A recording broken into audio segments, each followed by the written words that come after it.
Sometimes the most disturbing stories aren't the ones long buried in the past. They're the ones still unfolding, where the ending hasn't been written, and justice hangs in the balance. A house full of students, a night that ends in silence, a body in the snow, a suspect who says she's being framed, 3 little girls and a missing father, and a question no one ever wants to ask. Why? And today, we dive into 3 current true crime cases that have gripped communities, split public opinion, and tested the limits of what we think we know about guilt, motive, and truth. These aren't just stories, they're warnings, they're wounds that are still open. Crime, conspiracy, cults, serial killers, and murder, all things that I love to consume, and I know you do too, you sick, twisted, beautiful, intellectually minded freak! And today we got Rupee back. We have Detective Rupee on the case. Say hello to everybody, Rupee. He's really sleepy back there. Little bean. He ran around a lot today. But yeah, we're going to be talking about some very recent cases. Some are still ongoing. So let me know what you think down below when the video's done. But without further ado, let's unbuckle our seatbelts, go Mach 5 down the highway, slam on the brakes, and bust through this windshield into these 3 recent true crime cases together.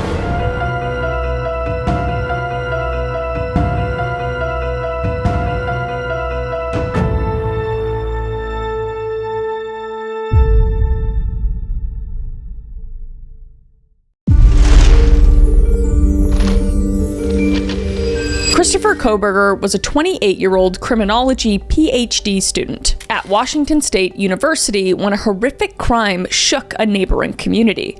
Across the state line in the small college town of Moscow, Idaho, 4 University Idaho students were found brutally to death in their off-campus home on November 13th, 2022. And the victims were Madison Mogen, Kaylee Goncalves, Zaina Kernodle, and Ethan Chapin. And they were close-knit friends and roommates. So Mogen, Goncalves, and Kernodle lived together in a rental house on King Road with 2 other female roommates. And Chapin was Kernodle's boyfriend who had been sleeping over that night. And the peaceful college community of Moscow, which has a population of 25,000 people, had not seen a murder in years. So the slaying of 4 young students one night left the town in utter shock and grief. So Kohberger himself was from Pennsylvania and had no known personal connection to the victims. He himself was studying criminal justice and criminology, which was horribly ironic given the nature of the crime. And those who knew Kohberger later described him as an awkward but academically driven person who struggled to fit in. And nothing in his background hinted at violence, however, but faculty members at Washington State University had met with him just less than 2 weeks prior to the murders to talk with him about some growing concerns regarding the way he had been behaving. So in the hours before the murders, the 4 friends spent a typical Saturday night enjoying campus life. And on the evening of November 12th, 2022, Ethan Chapin and Zaina Kernodle attended a party at a fraternity house while Madison, Mogen, and Kaylee Goncalves went to a popular sports bar downtown. At around 1:30 a.m., Mogen and Goncalves were seen on a live stream at a local food truck. And they were just chatting and getting a late night snack before a ride service would pick them up at around 2 a.m. So by roughly 2 a.m., all 4 victims had returned to the girls' rental house and were presumably settling in for the night. But unbeknownst to them, an assailant was likely already approaching. And investigators would later allege that Brian Kohberger's cell phone data placed him in the vicinity of the victim's neighborhood on a dozen occasions in the weeks prior to the murders. So it appeared the crime was not random, and the killer might have stalked the home in advance. So in the early morning hours of November 13th, the household fell silent, and 2 other young women, roommates who lived on the ground floor, initially had allegedly slept through the night unaware of the horrors that were unfolding upstairs. Because sometime between 4 a.m. and 4:25 a.m. on November 13th, the killer would strike.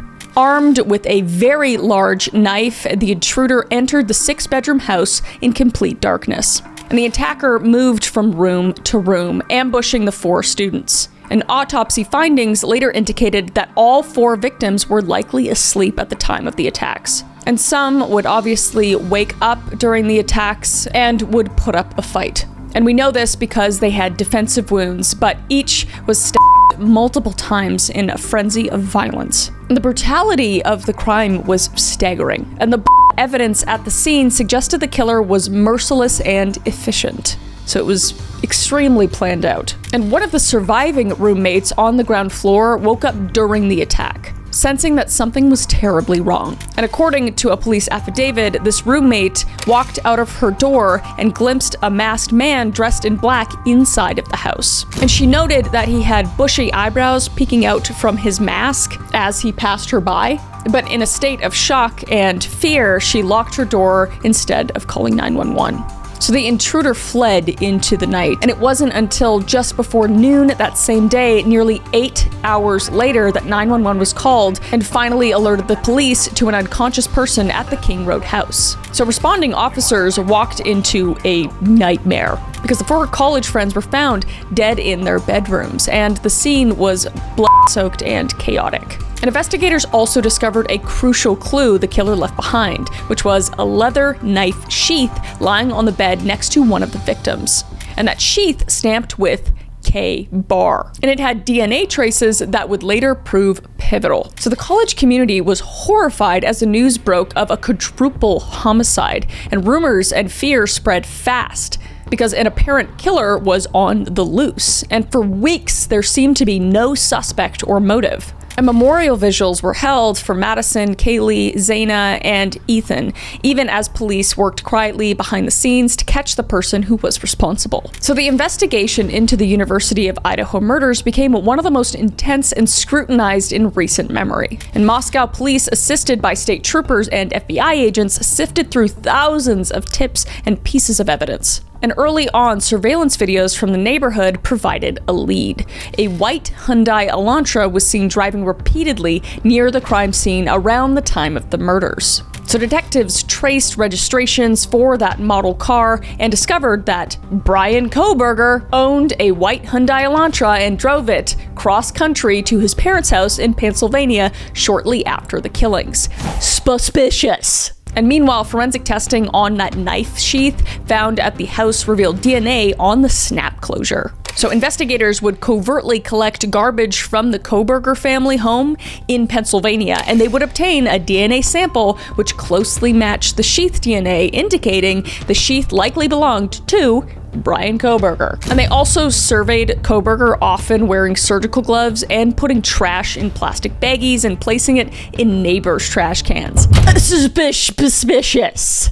Okay, it couldn't be more suspicious. And he also reportedly cleaned thoroughly the inside and outside of his car during this period. Suspicious. So this DNA and surveillance evidence gave police the break that they desperately needed. And on December 30th, 2022, 6 weeks after the murders, a SWAT team would move in and arrest the piece of shit Brian at his parents' home. And he was taken into custody on an active arrest warrant for 4 counts of first-degree murder and a felony burglary charge, accused of breaking into a student's home with the intent to commit murder. So Kohberger was extradited swiftly back to Idaho in early January of 2023 to face his charges. And as the public learned of the suspect's identity, the story pulled them in because it was a criminology student suspected of committing this horrible crime. And law enforcement officials confirmed that the cell phone pings from Kohberger's phone showed that it was turned off during the time of the murders, which was, we assume, an attempt to evade tracking, because he had planned, obviously, a lot at this point,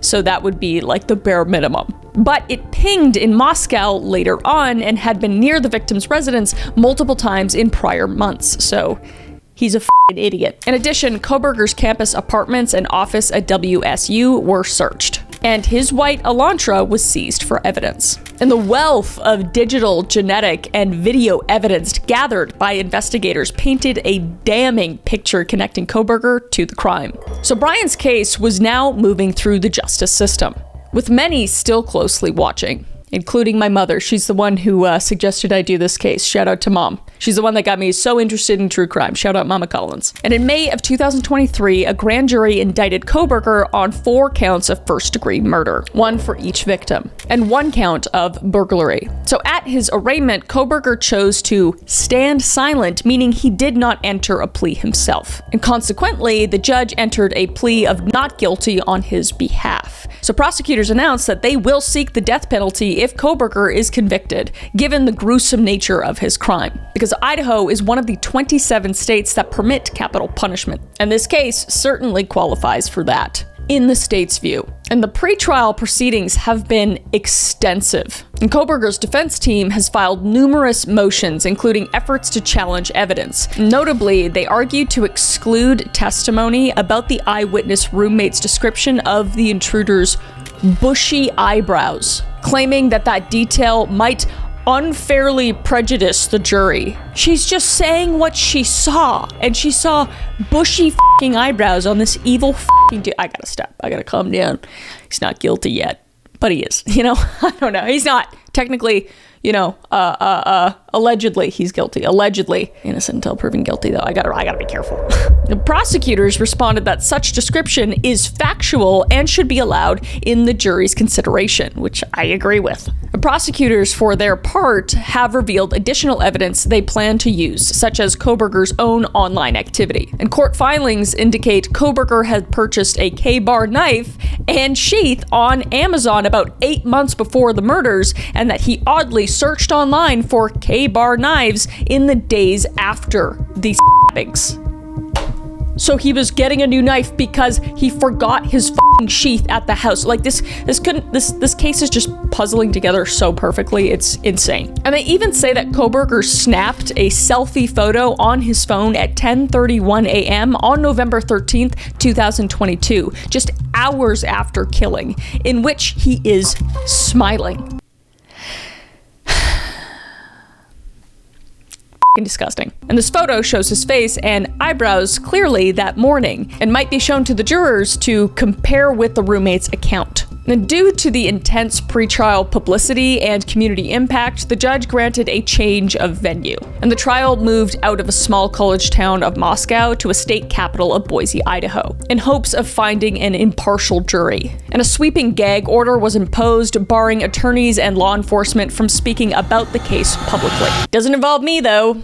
I'm here to say I think he's a piece of shit, and I think he might be allegedly guilty, but we don't know yet, so I can't say anything for legal reasons. And also, cameras will not be allowed in the courtroom during the trial. And as of mid-2025, the trial has not yet begun. In fact, it has been scheduled to start with jury selection in late July 2025, with opening statements expected by August 11th, 2025. You bet your ass I'll keep us up to date, okay? And Kohberger, now 30 years old, remains jailed awaiting his day in court, and he maintains his innocence through his attorneys. And the families of the 4 slain students who have endured repeated delays anxiously await justice, as they deserve. And one of the fathers would state, 1 step forward, 2 steps back. Are we ever going to get there? Which, I can't even imagine having to wait this long for any sort of justice to come. But it will likely be many more months before a jury hears the full case against Brian Kohberger and determines his fate. So like I said, I will keep you updated. If you want to be updated, let me know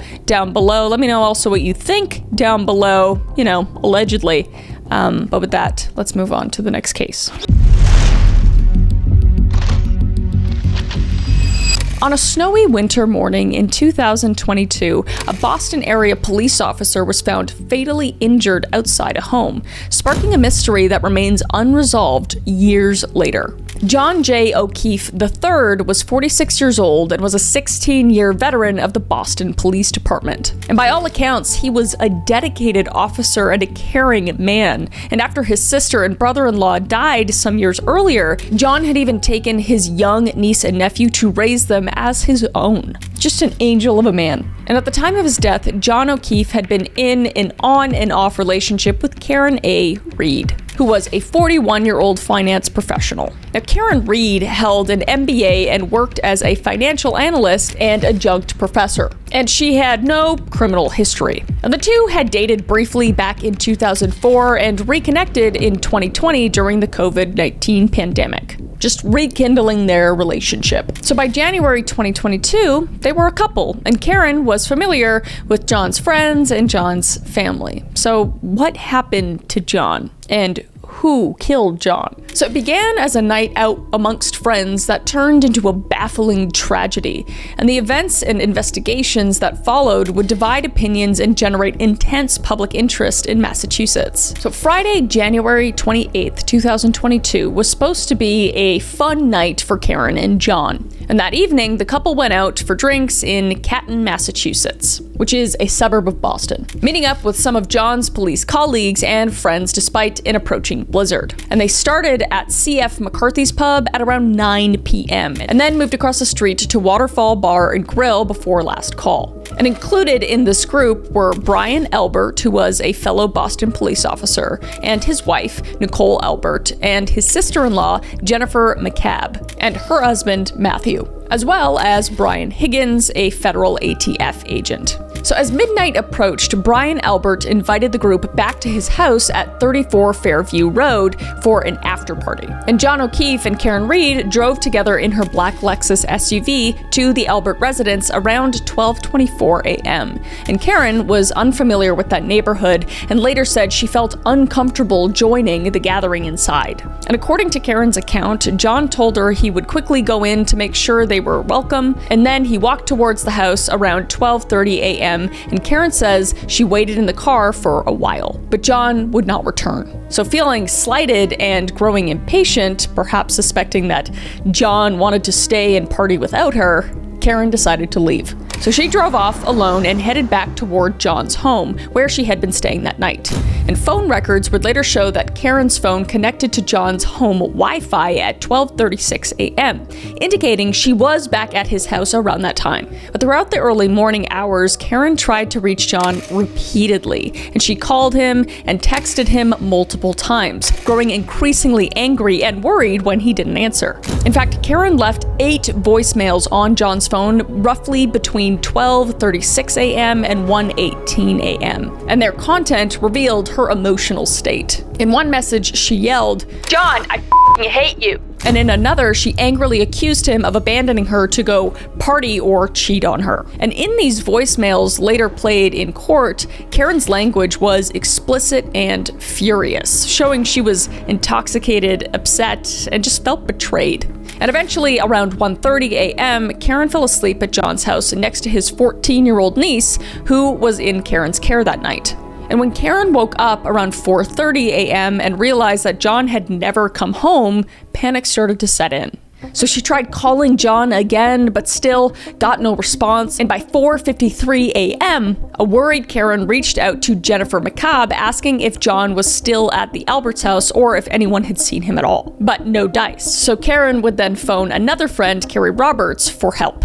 And at around 5 a.m., Carrie picked up Karen and Jennifer, and together they drove through the snowy streets back to 34 Fairview Road, retracing the last place John was last seen. So at approximately 6 a.m. on January 29th, 2022, the search party's worst fears were realized. And that is that they would discover John O'Keefe lying in the snow on the front lawn of the Alberts house at 34 Fairview Road. And John would be unconscious, covered in snow, and had obvious injuries. So first responders would take John O'Keefe to Good Samaritan Medical Center, but sadly, it was too late.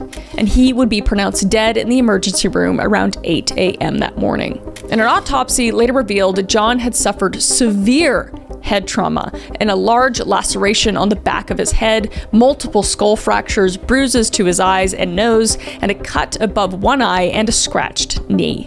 And these injuries were consistent with significant blunt force impact. However, the manner of death was left undetermined by the medical examiner. In other words, they knew what killed him, which was a head injury and hypothermia, but not how exactly those injuries occurred. So investigators at the scene in daylight noticed some curious clues. In that area where John had been lying, police discovered shards of a vehicle's taillight on the ground nearby. And when police checked Karen Reed's Lexus SUV, they saw that one of the rear taillight assemblies was shattered, and the broken pieces matched the vehicle. Suspicious. So this immediately raised alarm bells that John may have been struck by Karen's SUV. And it was theorized that Karen may have accidentally hit John while backing up her car when leaving the party, injuring him and leaving him outside in the cold. And within 2 days, this theory solidified into criminal charges. And on February 1st, 2022, police arrested Karen Reed and accused her of hitting John O'Keefe with her SUV and then left the scene. So basically, like a hit and run. Not basically, it was like a hit and run. And by doing this, allegedly, it later killed him. So she was initially charged with manslaughter, leaving the scene of an accident causing death, and motor vehicle homicide. Prosecutors allege that Karen was intoxicated and angry, as we know, and that she drove away that night and she struck John, either not seeing him or in a moment of rage, and failed to call for help, effectively leaving him to die in the snow. So the narrative casts the incident as a tragic DUI accident and abandonment. However, Karen Reed has always maintained her innocence, insisting she did not hit John and that something else happened to him after she left. So right from the start, Karen's arrest and the circumstances of John's death raised difficult questions. And Karen Reed pleaded not guilty and was released on an $80,000 bail as the investigation continued. And the prosecution built its case around the physical evidence: Karen's broken taillight, John's injuries, and even Karen's own words. And Canton police officer attested that at the scene, a distraught Karen said, "I hit him." Oh, that's not good. And Karen later claimed she didn't say and only may have asked, "Could I have hit him?" Still incriminating a little bit, I'm not gonna lie. Alleging these were not admissions of guilt, but expressions of shock and confusion. And investigators also looked at Karen's cell phone data, which showed that angry voicemails and her frantic calls in the early morning possibly indicated she genuinely didn't know where John was. However, as time went on, Karen Reed's defense team developed a very different theory of the case. In their theory, Carrie was not the one who killed John O'Keefe at all. And in April of 2023, her attorneys publicly suggested that John fell victim to an altercation or accident at the house, indicating people who were inside the Albert residence that night. So the defense pointed out several facts that they found suspicious. And that was that Brian Albert, the homeowner and fellow officer, sold his house and even got rid of his dog shortly after the incident. So could it be that John made it inside the house and got into a fight, perhaps with the dog or with another person? Because John had injuries like multiple head wounds and cuts, and the defense would argue that that didn't really match up to a simple low-speed car hit. And it would be maybe more consistent with a dog attack or someone attacking him. Moreover, the weather was frigid and a blizzard was raging, which was a scenario in which leaving someone outside for minutes could be lethal. And most notably, the defense zeroed in on Jennifer McCabe's phone activity. And Karen's lawyers obtained phone records showing that Jennifer's phone performed a Google search for "Hosick long to die in cold." Also suspicious. And this was at 2:27 a.m. on January 29th. So this was over 3 hours before John's body was found, implying that someone might have known John was lying in the cold before the official discovery.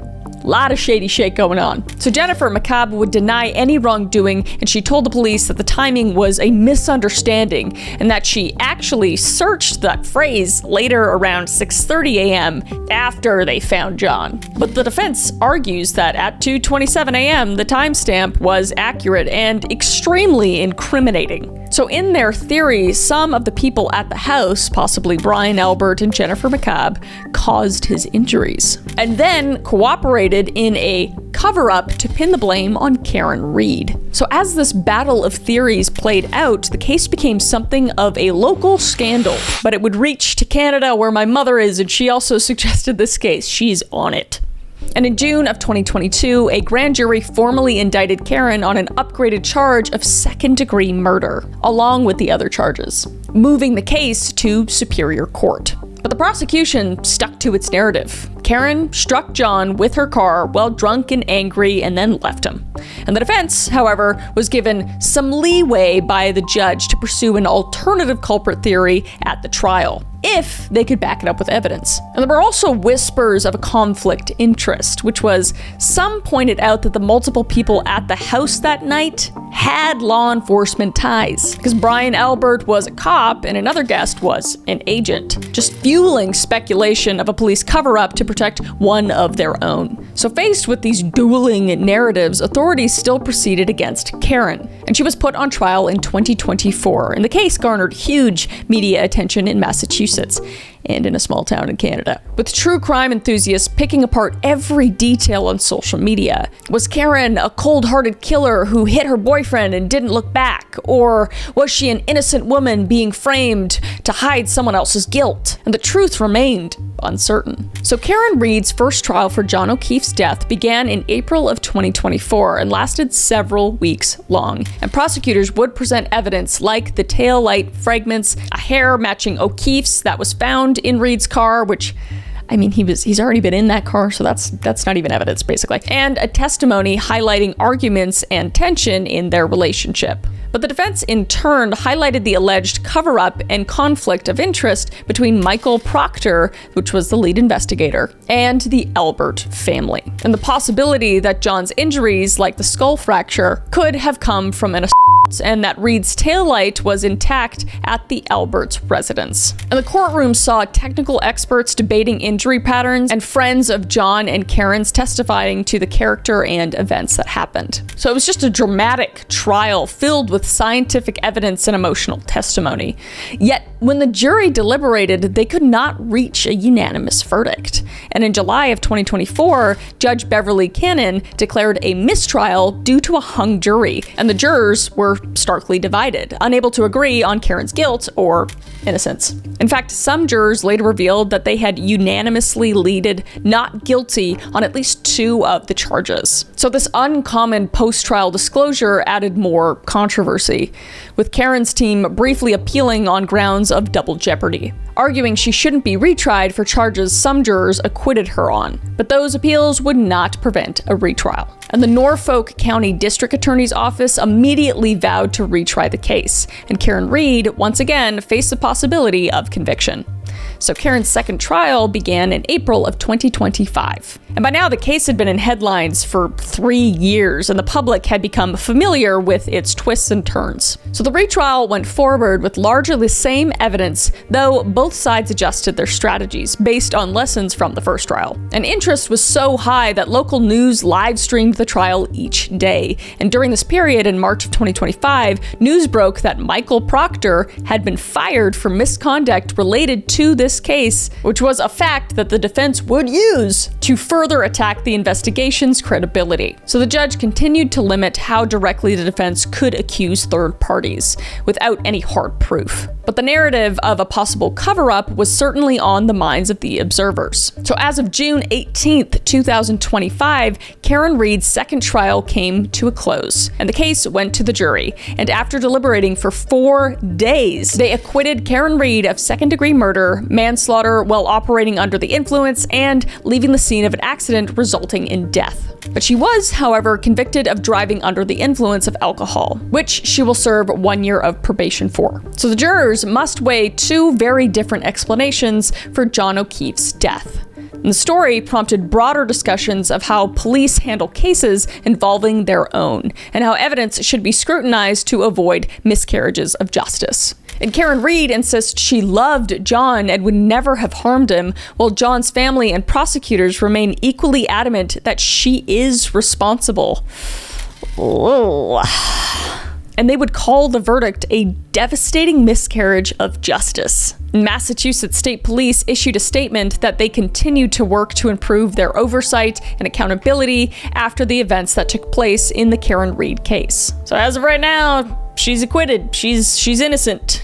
Do with that what you will. I'd love to hear what you guys think down below. It's a tough one. There's evidence there. There's a lot of weird cop stuff going on. I can't say. I legally can't say. You guys can say it in the comments, so I'll be in the comments. But again, I mean, like, the true victim in this case is John O'Keefe, so my heart goes out to him and to his family, and, you know, I hope that they feel some sort of justice or they get that justice, but alas, we move on to our last case.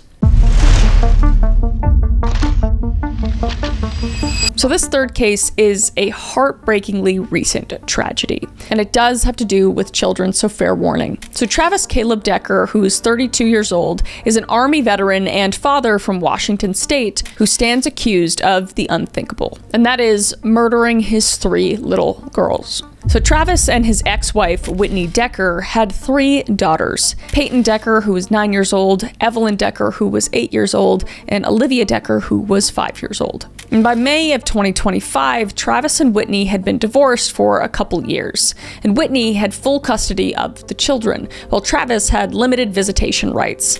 And Travis Decker's background is marked by honorable service and personal challenges, and he would serve as an infantryman in the U.S. Army from 2013 until 2021, even deploying to Afghanistan in 2014. And those who knew him said he was a devoted dad. He was an active dad who went to his kids' dance recitals and soccer games and school plays. However, Travis returned from military life with post-traumatic stress disorder, PTSD, and was later diagnosed with borderline personality disorder. So after leaving active duty and the reserves by 2023, his mental health worsened a lot, and he had trouble adjusting to civilian life. And he reportedly suffered nightmares and insomnia from his PTSD, and he grew seemingly very depressed after the breakup of his marriage. And according to Whitney Decker's attorney, Travis carried his trauma with him, and it eventually spiraled out of control.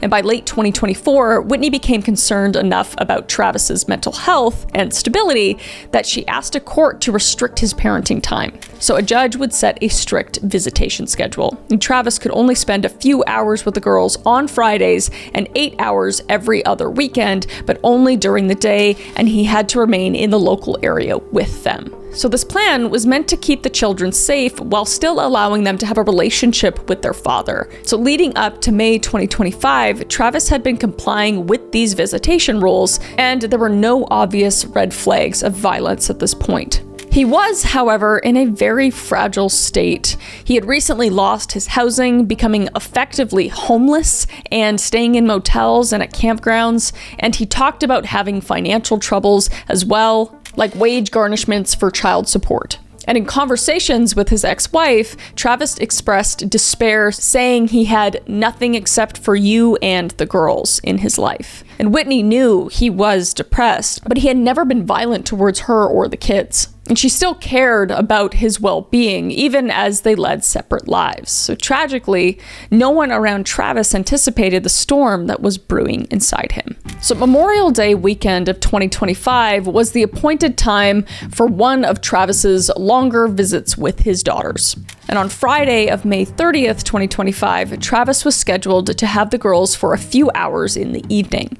And according to Whitney's attorney, Travis picked up Peyton, Evelyn, and Olivia from their mother at around 5 p.m. that day, and everything seemed routine. Travis chatted with Whitney for about 15 minutes during the handoff, and he promised, "I will see you at 8 p.m., indicating he'd bring the kids back at 8 p.m. that night. So there were no heated words, no obvious signs of distress beyond Travis just being a bit quieter than usual. And the girls were just excited to see their dad and to spend time with him. So when 8 p.m. came and went with no sign of Travis or the children, Whitney grew very concerned. Because this was entirely unlike him. Whatever his struggles, he had never failed to return the girls on time. And by later that night, Whitney Decker reported her daughters and Travis missing to the police, thus beginning a massive search effort that would extend through the weekend. And law enforcement issued alerts and started tracing Travis's steps. And given Travis's military background and survival training, the police realized he might attempt to hide in the vast wilderness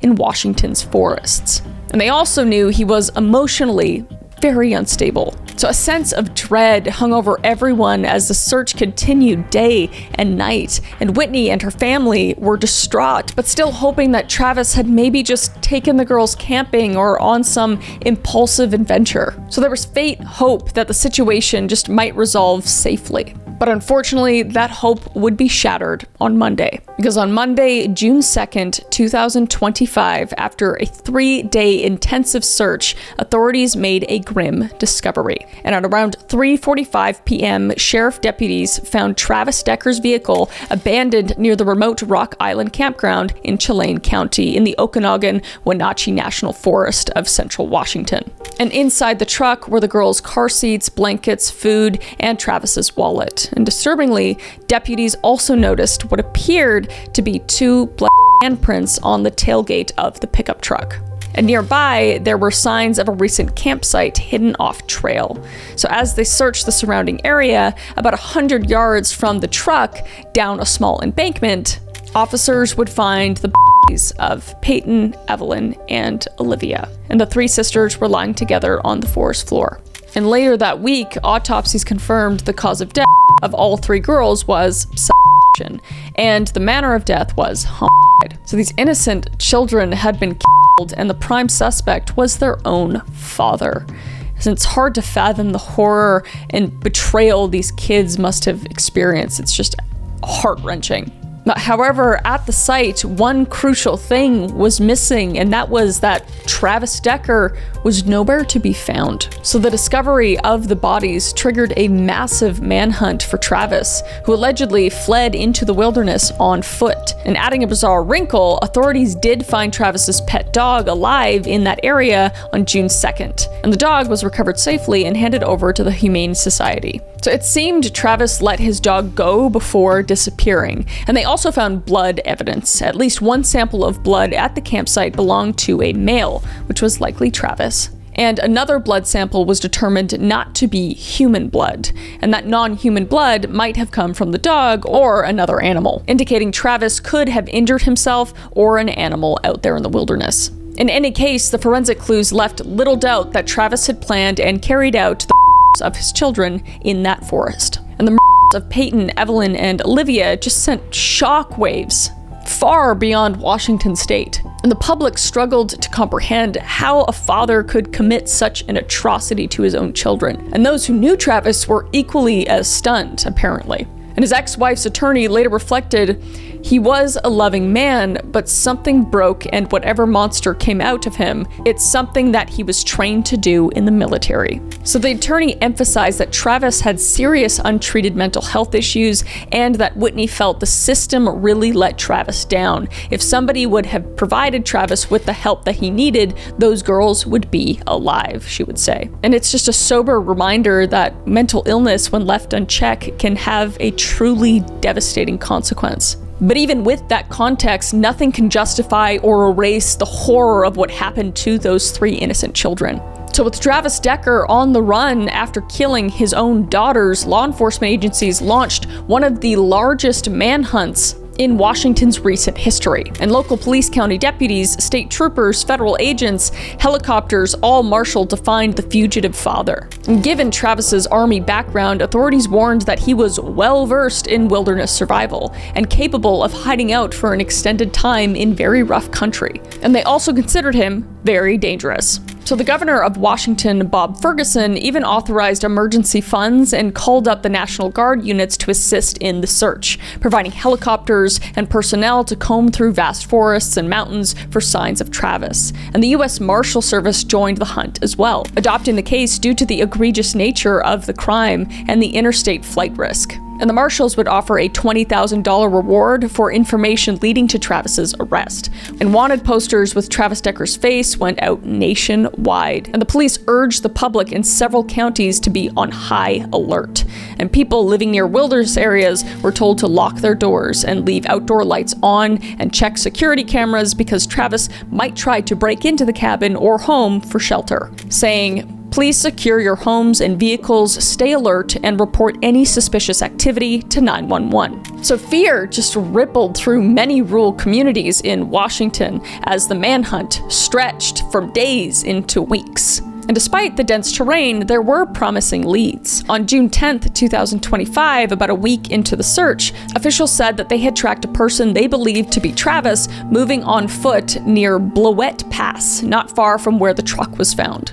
And search teams would find items of interest belonging to Travis in that area, indicating he may have been trying to hike out and circle around the backcountry trails. And Chelan County Sheriff stated confidently, quote, "We believe we are closing in on his trail." And he noted, "He is surrounded. Eventually he's going to tire and he's going to make a mistake." And indeed, officers were stationed at strategic points, anticipating Travis's moves.